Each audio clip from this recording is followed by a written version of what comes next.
nazany aviavy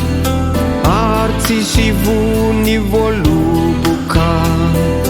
nandiso fanantenana ny oliva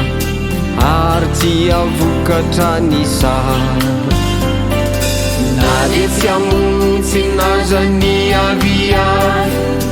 ary tsisy voany voaloboka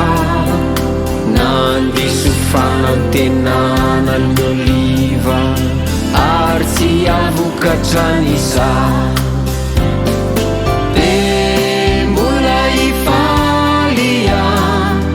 miny Jehova iania sy ravoravoko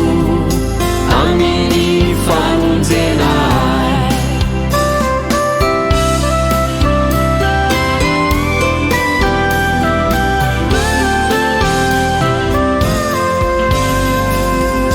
nareo esory nazany olona ao ambala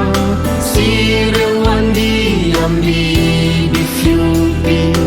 ary tsisy oly ao ampahitra nareo esory nazany olona ao ambala sy reo andia ambiby fiompy ary tsisy oly ao ampahitra de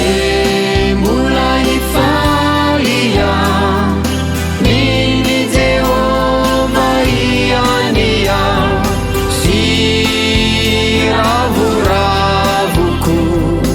amin'ny famonjena